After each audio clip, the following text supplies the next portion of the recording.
This is the Detroit Sports Podcast Network.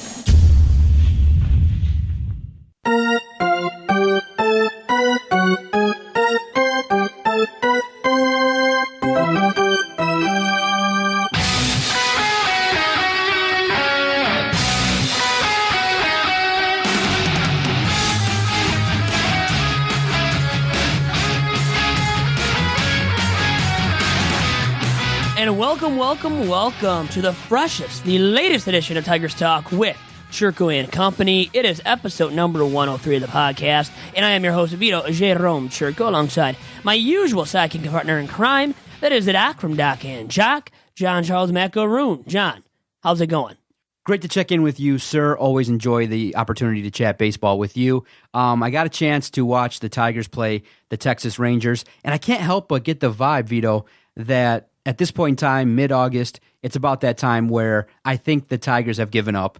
Not competitively, they're still playing great games. I mean, the game over the weekend with Justin Upton and the walk-off, they're still in it. But what I'm saying is right now the losses are mounting. It looks like you're seeing the effects of the season on the Detroit Tigers. You're seeing the effects of Miguel Cabrera not playing well, Victor Martinez not playing well. But there are good things that are occurring with the Detroit Tigers in terms of James McCann's turnaround, Justin Upton's continuing to mash, and the performances the last 3 times that Justin Verlander has taken the mound have been quite impressive, especially due to the fact that the media is always speculating that he's about to be traded. I mean, even on Tuesday, there were rumors and speculations that talks are still ongoing with the Houston Astros. So in light of that, Justin Verlander has pitched well.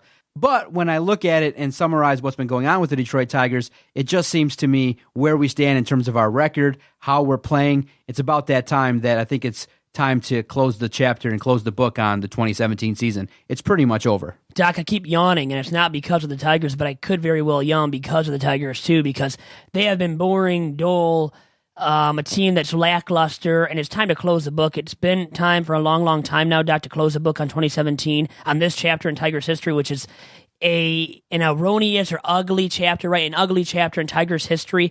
And it's a good thing to be able to almost move on. We're not there yet at the finish line of this marathon of a season, as it is always in Major League Baseball. But we have some highlights, a lot of lowlights, but some highlights, such as Justin Upton and his numbers, an 898 OPS, almost 900. That's tied for his second highest all-time as a major leaguer for himself. Now, the last time he hit for an OPS of that magnitude at 898 was in 2011 when he was an Arizona Diamondback. His skipper at that time, if my knowledge is right, was Kirk Gibson. How about that? And he finished 4th in the Most Valuable Player Award in 2011 as well, when he had that high of an OPS as he does right now in a Tigers uni. How disappointed were you watching the Tigers play Minnesota? Because I'm watching each and every game, and it seemed like Minnesota was destroying the hell out of Tigers pitching. Home runs galore. They were piling up runs. I mean, it took Justin Upton to hit a walk-off home run in a wild baseball game on Saturday for the Tigers to even get a victory. And so I say to myself, okay, they're competitive. They're not just like rolling over each and every game, but it just looks like when I watch, the belief is not there anymore. And as the losses pile up, I mean, at the time of this recording, the Tigers sit at 53 wins and 65 losses, almost the exact reverse at the spot they were last year. And I'm just disappointed. And it was tough to see the way the Tigers performed against Minnesota. Saturday's performance was great. I mean, you got the victory in walk-off fashion, but you damn near needed a miracle comeback to compete with Minnesota. That just kind of left me a little bit deflated. And then when you look at Texas's roster, they basically have 3 guys that can hit consistently and a bunch of other guys that do have a little bit of home run power, but that offense up and down doesn't seem to scare me mightily. And that first game on Monday, you go out there and Michael Fulmer comes back from injury and he gets lit up. He didn't look good, yeah. You see that massive home run that he gave up on a 97 mile per hour fastball, I believe?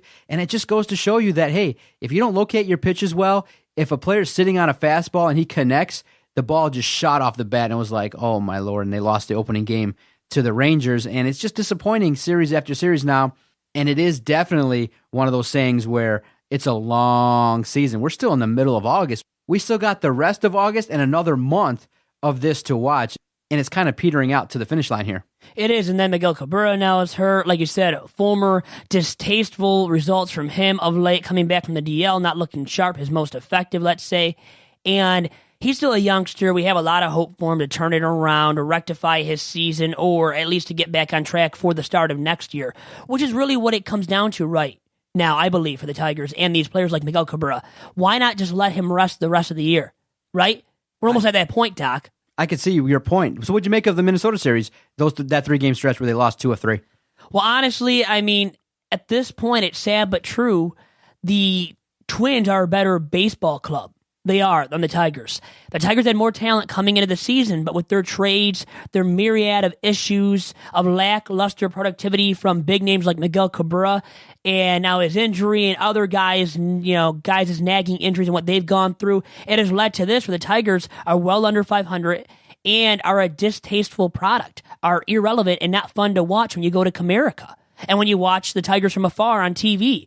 And more people, I believe, are tuning out, are not, let's say, tuning in to Tigers games on Fox Sports Detroit because it's just an irrelevant product they're putting out there on the ball field. And who's going to keep watching when they're so far out of the race for a playoff spot, too? As I said earlier, people, and you said, Doc, yourself, people really have already closed the book on this chapter in Tigers baseball history. In my opinion, big time, too. No doubt about it. So Michael Fulmer comes back. Many people are starting to discuss how many more starts do you give him? Do you just shut him down? Because of the fact, do you want to risk any injury to Michael Fulmer? He kind of got hit around a little bit. It was a little bit erratic in terms of his performance. What'd you make of it? Because it wasn't very good. And, when you go up against Texas and you're going to put out there Michael Fulmer, Justin Verlander back-to-back, you would hope that Michael Fulmer could at least set the table for Verlander to have a quality start. It just didn't happen. No, but you know what? What do you expect from him right now? He was already struggling before his DL stint. So it wasn't looking sharp before that. Still, though, in that start coming back off the DL, facing the Rangers, who are an irrelevant ball club themselves this year, out of the playoff race, truly, and not the best ball club, let's just say, in all of baseball right now. They're not playing up to standards. And they're still a good offensive ball club, especially when you're playing on the road in Texas when that ball just flies out of the ballpark. So Fulmer giving up a home run, and seeing that happen, as you noted, Doc, well, that's prone to happen, in Texas. And when you're not as sharp as you could be. And Fulmer, the thing is, will he turn it around the rest of the season? He might not. And is he really even at full health right now? He might not be that. But it's about him turning around his productivity going into 2018 at this point and getting fully healthy for 2018. So what he does the rest of the way is not that important, and maybe you even consider resting him. And a lot of these big-name players that will be important to your ball club and to its success in 2018. How many more starts do you give Michael Fulmer before it's time to shut him down? Because I got a bad feeling, a nagging feeling, when he came out, and the reports were that he's been dealing with this for the better part of a couple years now with some numbness, some tingling in his fingers. I'm like, whoa. And I get a sense that this is where some of the rumors were coming from and some of the speculation from some scouts and reports. You remember when I told you that, word is circulating that his arm motion is violent, and many people are getting concerned that he might be injury prone. So this was getting out. People were realizing that something was going on with Michael Fulmer, and his delivery is in such a way that is violent, and people are getting concerned regarding Michael Fulmer. How many more starts would you give him? And would you be up for the notion of maybe shutting him down after just 1 or 2 more starts this year? Because what's the value really, Vito, in keeping Michael Fulmer now for the rest of this year? The season's over. Yeah. Is there any value in keeping him? There's no value because you probably could damage his arm, his elbow even further. So why put him out there in harm's way and get him hurt? How about a line drive hitting him? Or how about him just damaging his elbow further, right? You don't want that happening to this youngster, the rookie of the year last year, an AL All-Star this season, who was pitching like that until these injuries, piled up on his arm, on his elbow, maybe finally started getting the best of him and now have caught up to him and have gotten the best of him. So if you know he's not pitching at full health at this point in the season when your team's not going anywhere, rest him. And maybe you only start him. You start him less than 5 starts the rest of the way this season. Maybe only 3 or 4 more starts you get out of Fulmer. And I think that might be the safest manner or direction you go in if you're Brad Ausmus and the Tigers to conserve him for 2018 when maybe you're not going to be a relevant ball club once again next year. But let's see him keep progressing. This, by pitching him and giving him, maybe too many starts, you might devalue him for next year and disallow him from progressing further, becoming even more of an upper echelon starting arm next season and beyond. No doubt about it, Vito. It's a really interesting point in terms of, Michael Fulmer's a gamer. He's not going to want to be taken out, and he's going right to the manager, right into Brad Ausmus's office, and is like, no, I'm not coming out. And so you really have to make some tough decisions. I'm just keeping my fingers crossed that a guy like Michael Fulmer can stay healthy the rest of the way. It's still a long season, and you still got, potentially maybe 10 to 12 more starts for the guy, and you really don't want to see any injuries, and you don't want to see anything escalate further with Michael Fulmer. So it's pretty concerning. Well, under 10. I would say under 10, Doc, but he'll get to 5 more than likely. 5. I mean, under 10, but he'll get 5 plus, which is still maybe too many starts. I could see why everybody's debating it, because really, in the end, the one thing that we can't have is everybody points to Michael Fulmer as being the guy.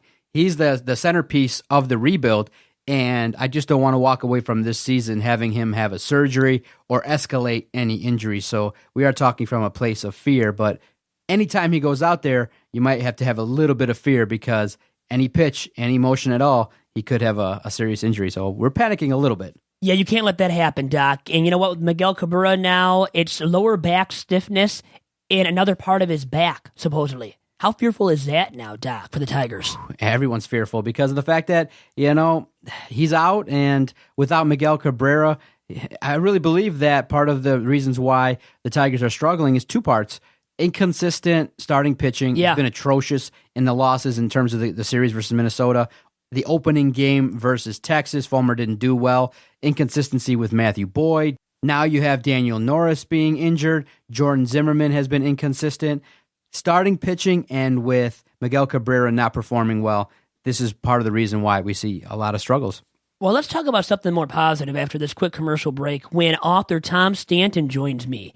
And he has a New York Times sports best-selling book out right now called Tear in the City of Champions. How about that? A good read. I know you read it. I've read some of it myself, Doc. One that I think we both recommend big time, and he'll be joining us, Tom Stanton, that is, once again, after this quick commercial break on episode 103 of Tigers Talk with Chirco and Company. Football fans, the 13th annual Zenith Prep Kickoff Classic returns to Wayne State University August 24th through the 26th. The Midwest's premier season-opening prep football showcase will be highlighted by 7 must-see games featuring the region's top teams and players. For more information, visit DetroitSports.org. Brought to you by Zenith, an innovative Detroit-based football helmet and equipment manufacturer. UAW Ford, Legacy Football Organization, and Performance Orthopedics. The Prep Kickoff Classic. The season starts here.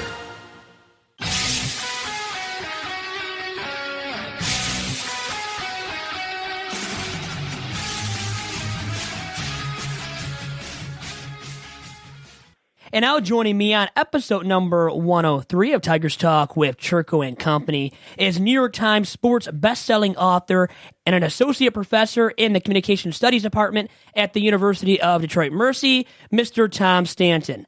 Tom, how are you doing? Doing great, Vito. It's good to be with you. Well, great to have you on. It's been a while, and as I used to call him Professor Stanton, he taught me in communication studies at my alma mater, the aforementioned Detroit Mercy, so always good to chat with you. Yeah, and same here. You're one of our stars, so it's great to see you doing good things. Well, thank you. Thank you very much for joining us. And obviously, to start off, we have to discuss your newest book, Tear in the City of Champions. And first and foremost, how did you get the idea to write this book? Wow, it came from my childhood, actually, when I was a sports-obsessed kid, about 10, 11 years old. And this was the early 1970s. I was too young to really remember the 68 Tigers and all of that glory.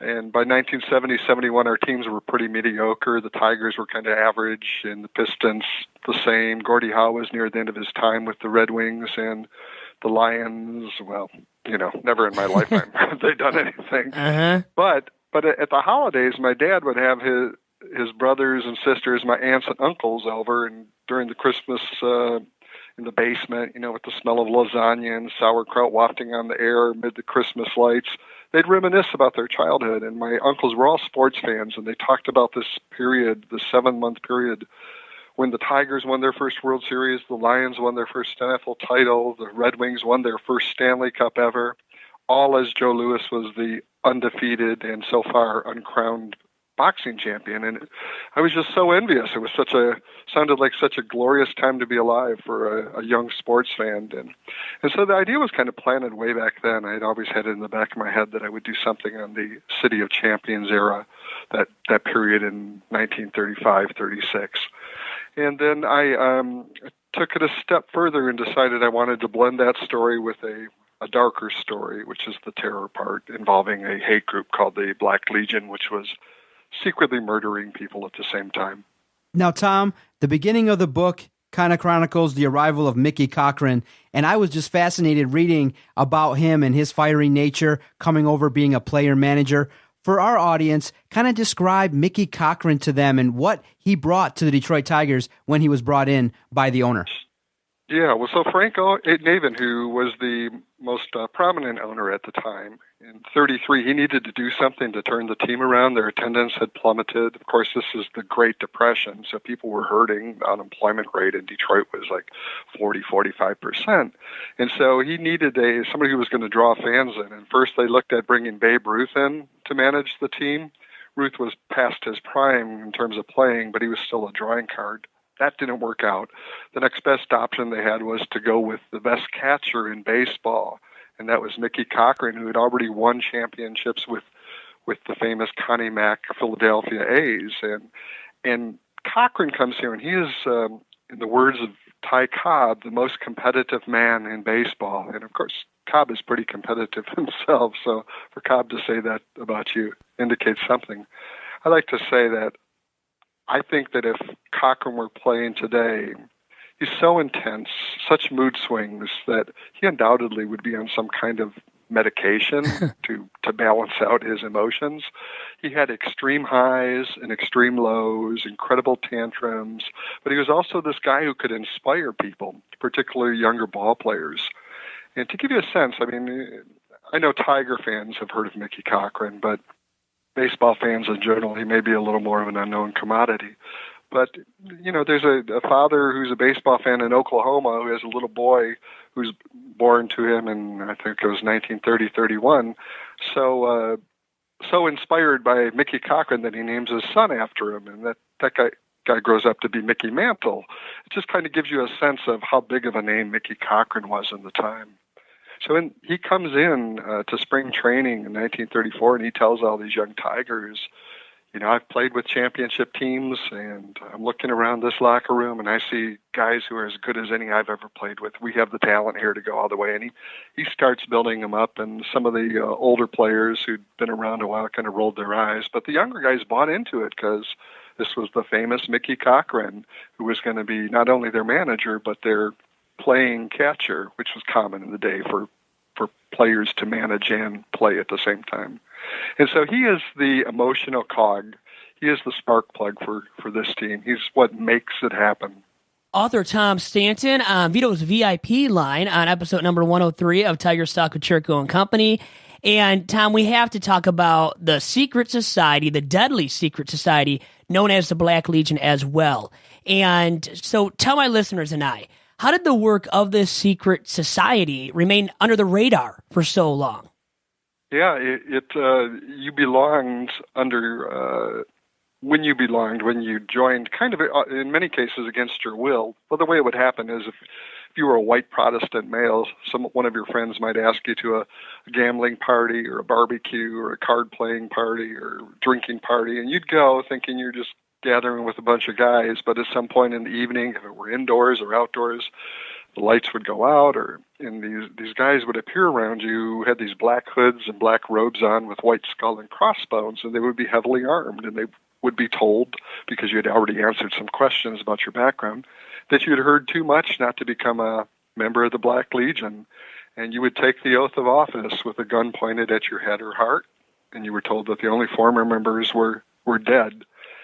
And at these meetings, you might see police officers or public officials you knew, so you didn't feel like you could rat them out. You didn't feel like you could tell others about it. Some who were brought into the Legion agreed with their stance, which was, you know, they had the usual biases of the Ku Klux Klan, but they were also in Detroit and industrial cities opposed the formation of unions. But Others didn't want to belong, but they couldn't get out. And so it ended up that there were probably more than 100,000 members primarily in Michigan, Ohio, and Indiana. And the Legion flourished in areas like Detroit, Pontiac, Flint, Toledo, where there was a lot of factories to involve them in. And so it stayed secret because if you talked about it, you could be killed by your fellow members. And so it was a very heavy price to pay if you spoke, and most people kept the secret. So I read that the Black Legion targeted a number of their victims because of their religious beliefs. And then it got me thinking, how about Hank Greenberg, who was, a Jewish man? And from what I read, what I found out, they never targeted him. Now, what was the reason, from your knowledge, behind that? Yeah, and so I don't think they necessarily were targeting into every Jew, every Catholic. It was, ones that they would encounter who had done them wrong, or they felt they had done them wrong, or somebody who, was public in a political sort of way. There was an attorney, for example, Maurice Sugar, a very left-wing Jewish attorney who had an assassination plot against. But with when you're talking about individual Jews, individual Catholics, I think most Black Legionnaires would have said, it's not the individual we hate, it's the group. And so they were worried about, for example, in the case of Catholics, they would have been worried not so much about their neighbor who might be Catholic, but that Catholics as a whole might owe allegiance to the Pope, and he would rank higher than the President of the United States. I mean, it's silly stuff, but that's kind of where they were coming from.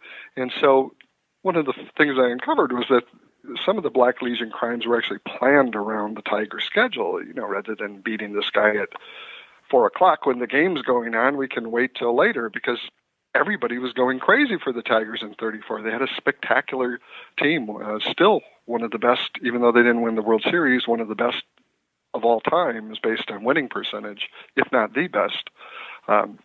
And so they were fans of the team too, and I'm sure they just kind of tolerated the fact that Greenberg was out there, and that next to him was Gehringer, who was one of the most famous and one of the most devout Catholic baseball-playing athletes of his time.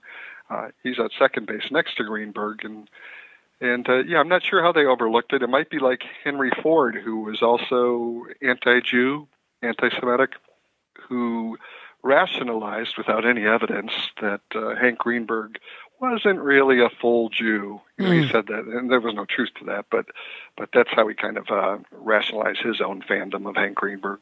And I wanted to bring up an excerpt from your book that I read about regarding Joe Louis, who I read got married, then knocked out Max Baer on September 24th, 1935 at Yankee Stadium in front of Babe Ruth and all these big-name people, former President Herbert Hoover and governors and mayors, author Ernest Hemingway, and even then Tiger skipper and all-star catcher Mickey Cochrane, who missed a game to be in attendance, from what I read. Tell us a little bit about that and how that came to be, that part of the book. Yeah, well Joe Louis was, for anybody who grew up in Detroit in that time period, a huge part of the cultural fabric.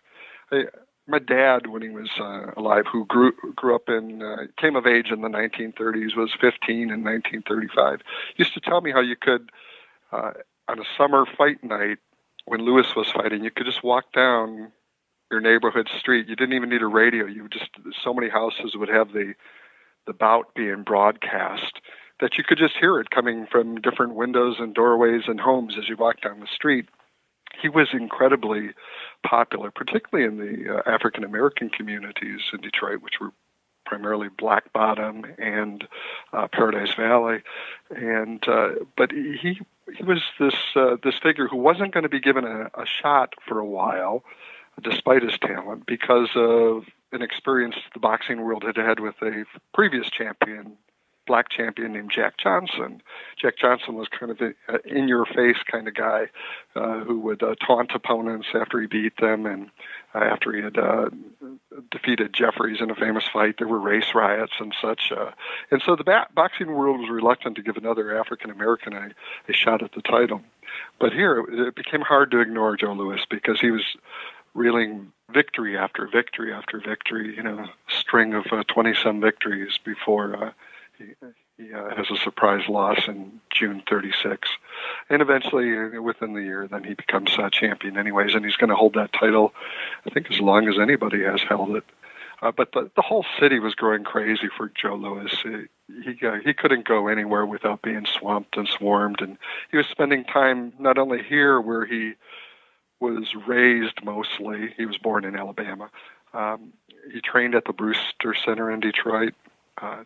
Early in his boxing career, he won the Free Press Golden Gloves competition.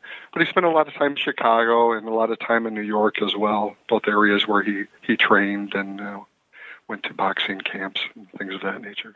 And I read about his love for baseball and for the Tigers, too, and even started a softball team called the Brown Bombers, would play first base when time permitted. And then I saw where he was asked a question about what he was going to do to Max Baer, and he responded by saying, just what my Tigers is going to do to your Cubs in the World Series, clean them up. And I thought that was really interesting reading that, too, and hearing that from Joe Louis. He was a huge baseball fan, and he probably would have preferred to play professional baseball, but if he could have, rather than boxing. But the talent wasn't, he wasn't as talented of a baseball player, and of course the major leagues weren't integrated at that point. You still had the Detroit Stars playing in Detroit, the Negro League team. But he did start a touring, barnstorming softball team to, a couple things to give a lot of his friends jobs. This is the Depression, so he was able to field a team that supplied work for some of his talented athletic friends, and it played off his fame too, because people wanted to see Joe Louis. He's a young guy when this is happening, 1935. He's like 21, 22 years old. And so it's just a spectacular level of fame that's coming his way. And he's, by most accounts, a decent guy, kind of low-key. I mean, he's certainly enjoying the lifestyle. He's a young, rich, attractive young man. And so, I mean, he's not a saint by any sense, but he's overall a decent guy, and people warmed to him and bought into it. But he was a big baseball fan. He's checking on the Tigers every day. He loved to spend his free days at the ballpark. He went to the World Series to see his Tigers play. And that bet that you mentioned, they was making with somebody who was with his Chicago trainer, who obviously would have been rooting for the Cubs in 1935. Mm-hmm. Big time, Doc. Tom Stanton joining us, discussing his book, Terror in the City of Champions, and we're discussing the Black Legion, a secret vigilante white supremacist organization. Now, Tom, I was reading your book over this last weekend, and I found it fascinating as I was reading your book and having CNN on lowly in the background that there was a white supremacist rally in Virginia right over this past weekend. Did you find it ironic that organizations still to this day, over 100 years later, are still dealing with these kind of issues? Well, yeah, it's disheartening, isn't it? I like to think that the size of the people who are behind it is smaller, but yeah, you never get rid of some of this. There are a lot of issues in the book in the time period of the 30s that echo today.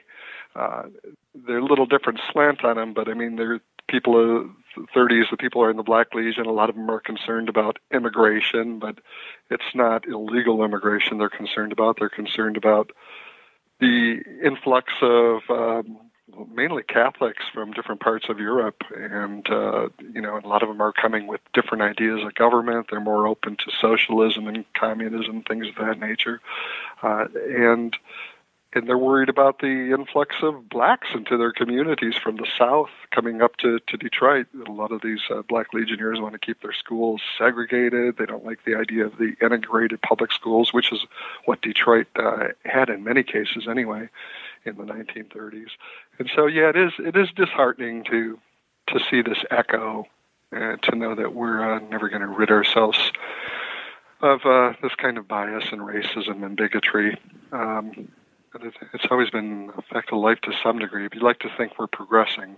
Yeah, but I don't know if we are enough, and I would hope in 2017 we are making advancements in terms of that, and our prejudices and racism being eliminated or curtailed. And yeah, I I don't know if we see enough of it happening right now. But moving on to a sports-related note, now we know the Tigers were great in 1935, winning their first ever World Series title. And now we look at the current roster in 2017 and, have to, I guess, shine some negative light on this ball club right now, how it stands, what it looks like moving forward as well into 2018 at least.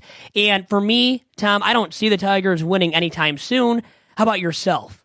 I'm always hopeful, but yeah, I mean, it's, you look at the team, and as much as I love a lot of the players and have fond memories, we're probably in all likelihood on the downside of Cabrera's career, the downside of Verlander's, even though he's performed pretty spectacularly in a couple recent performances.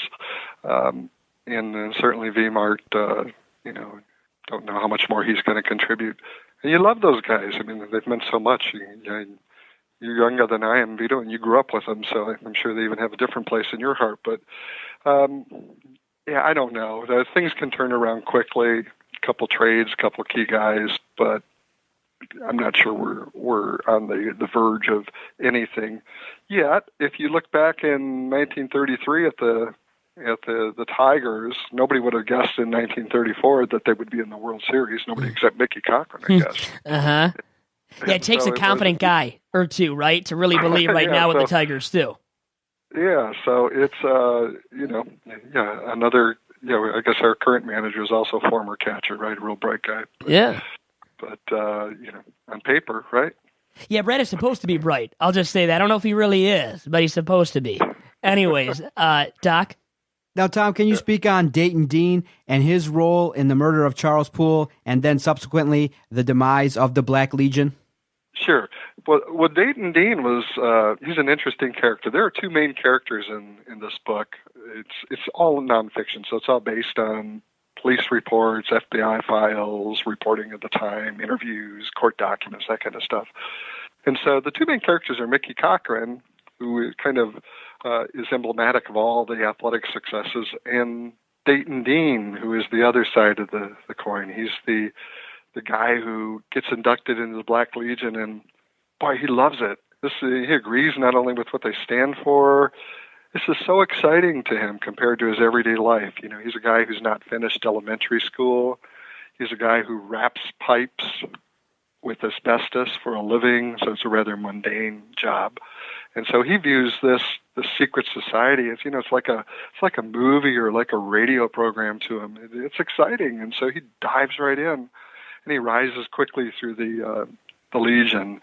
He becomes a member of the Death Squad, and he belongs to a couple of the regiments. There are about 13, 14 regiments in the Detroit area of 1,600 men, up to 1,600 men. And he is assigned assassination plots, bombings, and murders, and he partakes in them to various degrees.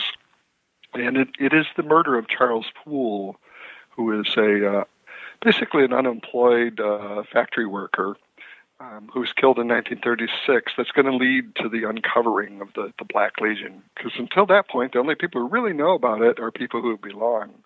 But suddenly, once Poole is murdered, there's an investigation that takes place because police at first think he's a gangster, and so they send his fingerprints off to get checked, and a match comes back, and it's not a gangster, but the investigation has begun, and Dayton Dean is going to be the guy who breaks down and gets tricked by police into talking, and he's gonna tell what he knows about the Black Legion, and people are just startled when the words start coming out in the news that there is this secret society that's been killing people, making a lot of the deaths look like suicides, and people are startled, they're shocked, there's hysteria. You see it in the letters that people are writing the head of the FBI, J. Edgar Hoover.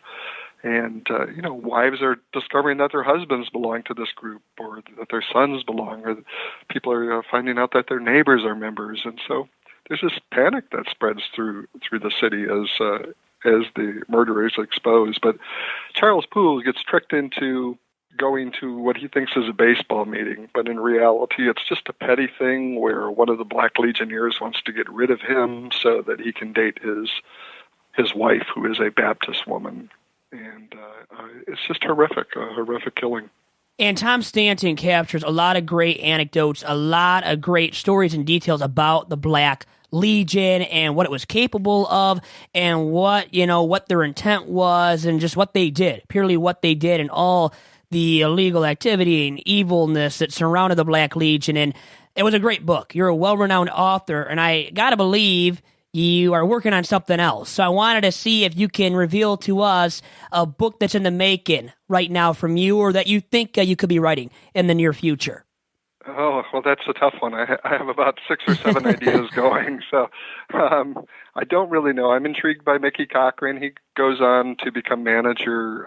He's out of baseball. And the next year he gets beamed. His playing career ends, but he continues to manage another year and then is fired.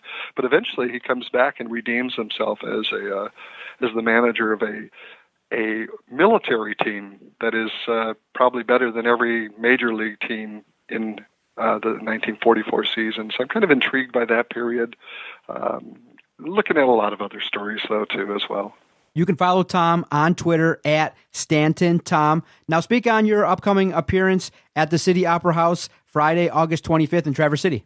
Yeah, I'm looking forward to that. It's a pretty big deal. That's a part of the National Writers Series, and I'm really honored to be invited. I've done more than 65 appearances at this point related to this book, and the softcover version just came out. So it's great to be able to go there. I'm going to be interviewed by a locally prominent radio personality, and I'm looking forward to it.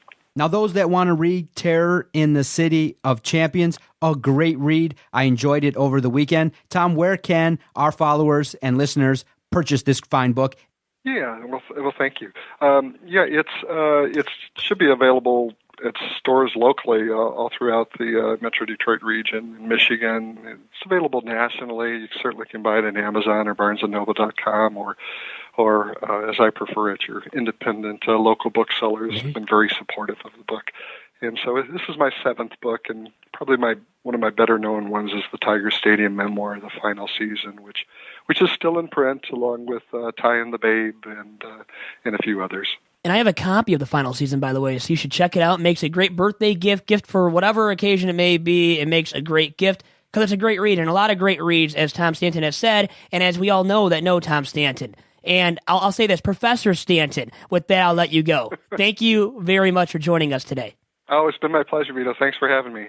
And thank you once again to New York Times sports best-selling author Tom Stanton, an associate professor in the Communication Studies Department as well at the University of Detroit Mercy, my alma mater, as I noted before, and as you guys all should know by now, Doc. And a great read is Terror in the City of Champions. He also wrote a great memoir about the final season at Tiger Stadium called The Final Season, which it's funny now recollecting as I wrote a piece on it and did a report, a speech, a public speaking assignment, like my freshman year of college as an undergrad, did a public speaking assignment on The Final Season, his great memoir, which was a Casey Award winning book, which is a baseball book award for, baseball authors. So if you win that award, it's a prestigious award for these baseball author. So Tom Stanton's done that. He has 7 books now to his name, a great author, a guy that you should check out and purchase the work of, and a guy that I have purchased the work of before with the Final Season book and this very book that we talked about during the segment we had with Tom Stanton, which is Terror in the City of Champions. And again, you can follow him on Twitter at Stanton Tom. Vito, we're going to take one final time out. We're going to come back and talk about a player that was sent to the minors that I think has had his last opportunity with the Detroit Tigers. Stay with us. You're listening to Tigers Talk on the Detroit Sports Podcast Network. Vito Chirco here for the Eastside Youth Sports Foundation. If there is one thing we know, it is that Detroit fans really love sports. That is why you are listening. Whether you're an armchair jock or an all-star player, you can help the next generation of sports fans and stars get into the game too. The Eastside Youth Sports Foundation provides opportunities for boys and girls alike to experience a variety of sports, such as baseball, football, yoga, and hockey. Because remember this much, kids who play together stay together, making new friends, learning teamwork, and making better choices. Girls and boys both who are actively engaged in sports do better in school, live healthier lifestyles, and make better choices. So now you're probably wondering, How can you help? Well, you can support the Eastside Youth Sports Foundation and its upcoming Tri-Sports for Free Day, September 23rd. Sign up your son or daughter, volunteer, or make a donation. Last year, the Foundation's Tri-Sports for Free Day introduced nearly 200 kids to new activities. So learn more about the Eastside Youth Sports Foundation at ESYSF.com. That is, once again, ESYSF.com.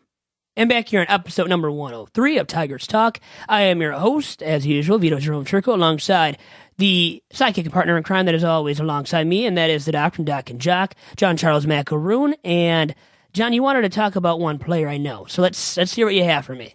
I think the time has come, Vito, where we close the book, close the chapter on Bruce Rondon. I mean, how many times does the dude have to be sent to the minors to correct whatever issues that he's having? Whenever he's called upon, it just seems like he's giving up walks, giving up runs, is not doing the job on a consistent enough basis to allow the Detroit Tigers to have any sort of confidence in Bruce Rondon. And in the last week, I had ridiculously tried to give the notion that maybe it could be Jimenez, Rondon, and Shane Green. Oh, God, no. And I was panned on Twitter. It's one of those things where it was wishful thinking. It's never going to happen. I think it's time to finally close the book on Bruce Rondon. I don't think it's going to work out here. It might be a situation where if he can do some things, you highlight him for a couple performances. If he does well, then you trade him off. But it's one of those things where I just think maybe a change of scenery might help him, or when he finds the appropriate amount of dedication and passion for the sport, it just doesn't seem like he has it here, and I don't think that he's ever going to get it back. It's a damn shame. And he's a player that I think is going to go down as one of the great disappointments in terms of the bullpen. But was he just overhyped from the beginning to be the Tigers' closer? Was too much pressure put on him? No, it's not too much pressure, Vito. There's something sexy about a guy that can throw 100 miles an hour. But you think Bruce Rondon's sexy? No doubt about it, but there's a problem. You mean his arm, right? There's something that we got to talk about. You can throw 100 miles an hour. That will get you in the headlines. Yep. There's one problem, Vito. You got to throw strikes. Can you get over the plate? Yep. So there's two parts that we got to look at. And throughout the run of this podcast, I've come to realize that I have to get beyond the radar gun, and I have to be able to say, okay, this guy throws 100 miles an hour. That's great. But at the same time, if you throw 100 miles an hour right down the middle, guess what? The trajectory of the ball going back out of the ballpark is going to be magnificent. And now, Vito, you know, there's a new stat called the launch angle. And the exit velocity. The exit velocity. Yep. And when you throw 100 miles an hour and you can't get guys out, you're going to see some great numbers in terms of how far these guys are going to crush the baseball. And it's just a shame. I think it's time. And even if he is brought back to the Tigers, I have no confidence in him. And I've given up on him. I'm ready to kind of start to focus on somebody else. Well, anything coming in fast comes or goes out of the ballpark 108 miles per hour or something like that. So, you know, that's not sexy enough, a hard-throwing arm, because you see all these right-handed arms, especially like Bruce Rondon, that can throw hard, can reach triple digits. It's what else can you throw in your arsenal? Anything else over the plate that can get batters out? If not, you won't last in the big leagues long-term. And guess what? Bruce Rondon is not going to last long-term with the Tigers at this point. Vito, you're absolutely right. What have been your takeaways of Joe Jimenez's recent performances? Well, honestly, I still have hope and faith in him because I think he has an electric arm like Rondon, but I think Jimenez, I don't know, is maybe a guy that is more serious about his craft.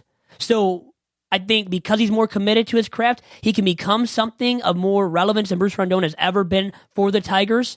And so I believe that Jimenez can still be something. And I think a lot of Tigers fans, I mean, if you're losing hope in Jimenez already because he's struggled at the major league level, and especially to start off his stint with the Tigers this year, well, you're losing hope and faith way too quick in an arm that's still relatively young and was a top farmhand, right? A top farmhand arm for the Tigers, and for a few years now. So they've put a lot of stock in him, invested a lot of, well, their future in him and how well they're going to be in the future on his arm. So I think because, well, obviously of how hard he throws, and, you know, if he keeps developing a nice arsenal of other pitches to support the fastball, well, Jimenez can be that electric late inning arm out of the Tigers bullpen that is much more consistently productive than Rondon. And I think once again, it comes down to the difference between him and Bruce Rondon is the seriousness about their craft and about being more committed and dedicated to becoming an upper echelon late inning arm.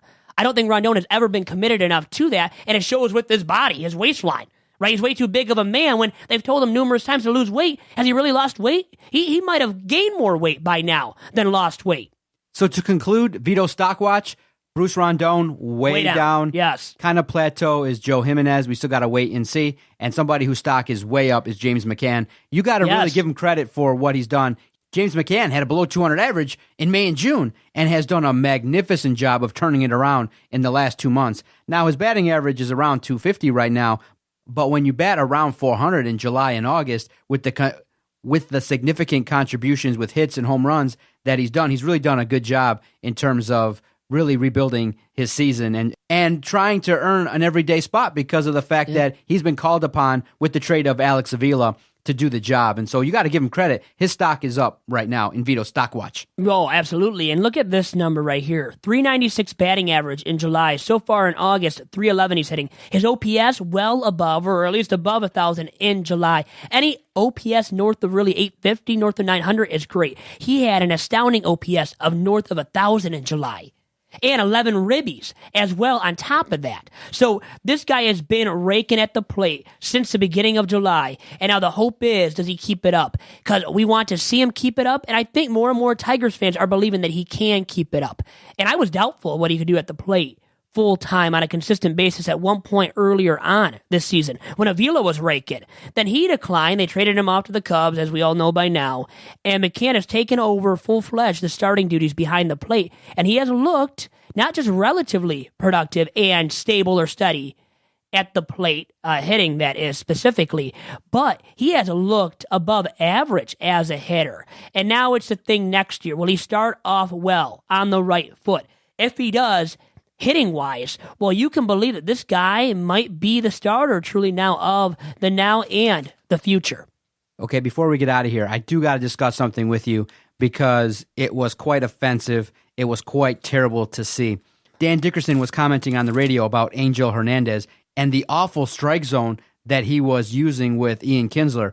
And Dan Dickerson called it out. He said, look, if this happens again, something's going to go down. And in that, the calls were so bad.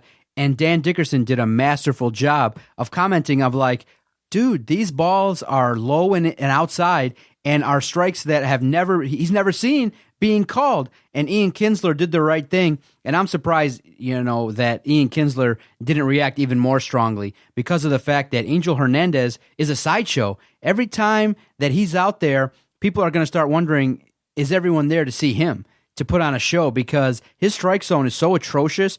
And when you start looking at it, when you start reading articles about him, this dude is a clown. This dude is somebody that either can't see or wants to be the center of attention. And I'm really happy that Ian Kinsler was able to kind of speak his mind because it seemed like, and Dan Dickerson rightly pointed out, it seemed like he was intentionally trying to call strikes against Ian Kinsler that were nowhere near the strike zone. And Brad Ausmus got ejected in Monday's game. But Angel Hernandez is an embarrassment to umpires, and I was shocked to see it because there is such a thing as Fox Track. There is such a thing as a strike zone that people can see. And it wasn't like it was even close. These were balls that were like 8 inches off of the plate that were being called strikes against Ian Kinsler, and he had enough, and he turned around and spoke his mind correctly. Angel Hernandez, man, what a disservice he does to the respect level you have for umpires, man. Terrible, absolutely terrible. But let me ask you this, though. Is it a bigger deal right now when the Tigers are completely irrelevant and not playing winning baseball? Does it become more even of a sideshow when that's the case because the Tigers don't have a winning product right now out there on a consistent basis? The problem is Dan Dickerson called it. He said that whenever Angel Hernandez is umpiring a game, there's some kind of weird issue going on with the calling of balls and strikes. You can't have that. And people are noticing and noting that umpires are not held accountable, that we can talk about improving the game, the pace of play, getting more minorities to play the game, all the other myriad of issues that plague baseball. But if you don't have umpires that you can respect, if an umpire goes out there and is going to make a mockery of calling balls and strikes, these weren't like just a couple inches off the plate. These were really like 8 inches off of the plate. It was a disgrace.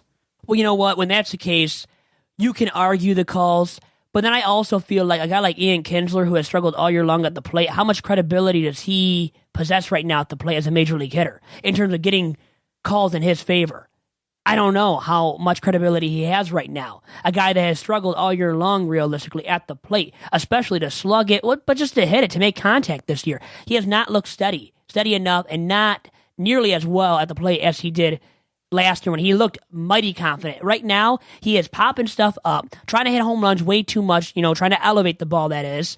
And it's making him look bad. He's been porous at the plate all year long, like I said.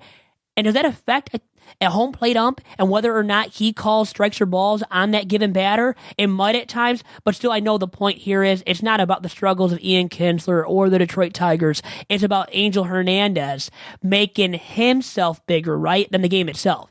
And the players on the field are what matter and what determines the outcome of the game. You don't want to be, as a home plate ump or just a field ump, the factor that determines the outcome of the game. And when you become bigger than the game itself, too, that's when you look shoddy, and that's when I think we all deserve to call a person out. And in this case, it is Angel Hernandez that we are calling out, Doc. All right, Vito, great podcast. Enjoyed the hour. Tom Stanton was a great interview, great get. As always, Vito, I enjoyed the chat, and I look forward to future editions of this podcast as we roll along looking at and exploring what's left of this Detroit Tigers season. Not much to be excited about and a lot to probably conk out regarding, because this season going forward is going to be relatively, or highly, let's just say highly boring. I am your host, Vito Jerome Chirco, signing off for this week's edition, and we'll talk to you again next Wednesday. Adios. If you've enjoyed this fine podcast, you can download and stream all podcasts from Detroit Sports Podcast 24/7 on demand by visiting our website, DetroitSportsPodcast.com.